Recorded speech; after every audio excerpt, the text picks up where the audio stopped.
আপাত দৃষ্টিতে এরকম পাতলা আলু দিয়ে কাতলা মাছের ঝোল দেখতে অত্যন্ত সহজ মনে হলেও করার জন্য কিন্তু চাই নিখুঁত কারিগরি।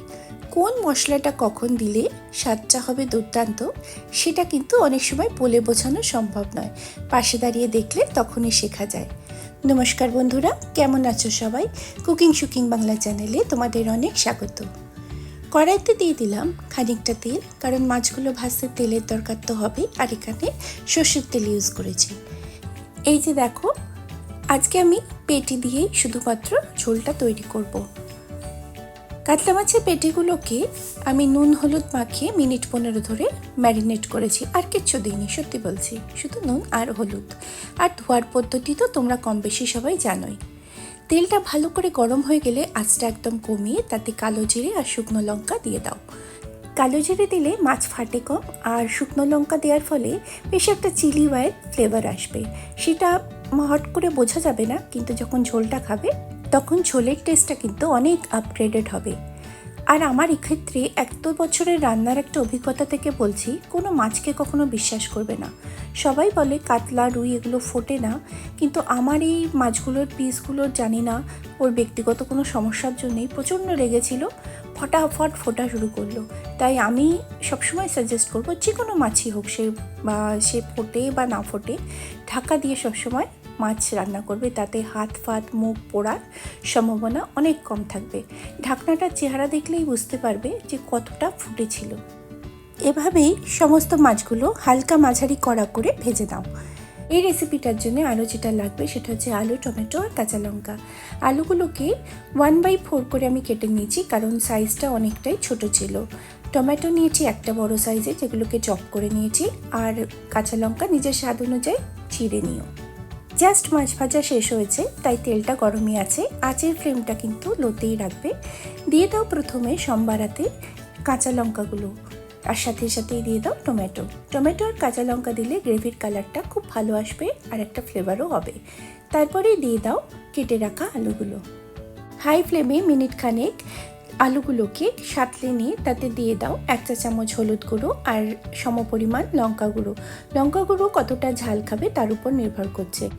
লঙ্কা আর হলুদটাকে জাস্ট আলুর সাথে মিশিয়ে নিয়ে দিয়ে দাও 3 টেবিল চামচ পেঁয়াজ বাটা। আমি এখানে যে মাপগুলো বলছি সেটা 1 কেজি পরিমাণের কাতলা মাছের পেটির ঝোল হচ্ছে। তোমাদের কাছে যতটা মাছ আছে সেই অনুযায়ী এই পরিমাণটাকেই একটু কম বেশি করে নিও। এই পর্যায়ে দিয়ে দাও নুন, স্বাদ মতো নুন দেবে। নুন দিলে এই যে কষানোর প্রসেসটা বেশ খানিকটা ত্বরান্বিত হবে। বেশ কষে যাওয়ার পর দিয়ে দাও 1 চা চামচ আদা বাটা আর হাফ চা চামচের থেকেও একটু কম রসুন বাটা। রসুন এই রান্নাটায় নৈব যাও, চাইলে তোমরা রসুন বাটাটাকে পুরোপুরি অমিট করতে পারো, এতে ঝোলের স্বাদের খুব একটা পরিবর্তন হবে না। ভালো করে মশলাটা কষানো হয়ে গেলে দিয়ে দাও পরিমাণ মতন জল। আমি এখানে প্রায় 700 ml মতন জল ইউজ করেছি, কারণ মাছের পিস প্রায় 12খানা আছে। ঝোলটা মশলাটা ভালো করে মিশিয়ে নিয়ে এই পর্যায়ে একটু নুনটা চেক করে নাও, দরকার পড়লে আর একটু নুন দিয়ে দাও। ঢাকা দিয়ে এবার ততক্ষণ ঝোলটা রান্না করো যতক্ষণ না আলুগুলো পুরোপুরি সেদ্ধ হয়ে গেছে। মাছ দেওয়ার আগে চেক করে নেবে যাতে আলুটা একদম সেদ্ধ হয়ে যায়। 1-2 আলু এভাবে যদি ঝোলের সাথে মিশিয়ে দাও তাতে ঝোলের বেশ গাঢ়ত্ব বাড়ে। গ্যাসটা কমিয়ে এবার প্রথমেই দিয়ে দাও 1 চা চামচ বাঙালি গরম মশলা। আমি গরম মশলাটা মাছ দেওয়ার আগেই দিচ্ছি, তাতে ঝোলের সাথে খুব সুন্দরভাবে মিশে যাবে। এবার গ্যাসটা কমানো অবস্থাতেই ধীরে ধীরে মাছের পিসগুলো ঝোলের মধ্যে ছেড়ে দাও। এমনভাবে ঝোলটা অ্যাডজাস্ট করবে যাতে সমস্ত মাছের পিসগুলো কিন্তু ডুবে যায়। এইভাবে দেখো মাছের পিসগুলো আমি ছাড়িয়ে দিলাম। তারপর যে ড্রিপিংসগুলো আছে সেটা, আর যে ভেজে রাখা শুকনো লঙ্কা আছে সেগুলো আমি ঝোলে দিয়ে দিলাম।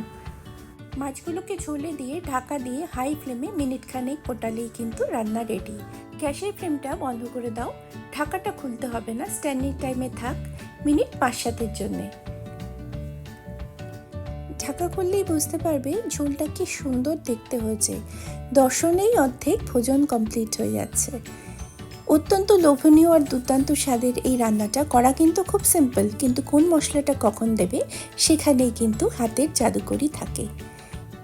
মাছের ঝোলটা যতক্ষণ স্ট্যান্ডিংয়ে রয়েছে ততক্ষণে ভাতটা বসিয়ে দাও। গরম গরম ভাতের সঙ্গে সবাই মিলে এনজয় করো এরকম পাতলা আলু দিয়ে মাছের ঝোল। কেমন লাগলো বন্ধুরা আজকের এই রেসিপি? ভালো লাগলে please like, comment and share করো। আর নতুন বন্ধু হয়ে থাকলে চ্যানেলটাকে সাবস্ক্রাইব করে পাশে থেকো সাথে থেকো বন্ধুরা। দেখা হচ্ছে অন্য কোনো রেসিপির সাথে। ততদিন ভালো থেকো, সুস্থ থেকো, সাবধানে থেকো। Thank you for watching and bye for now.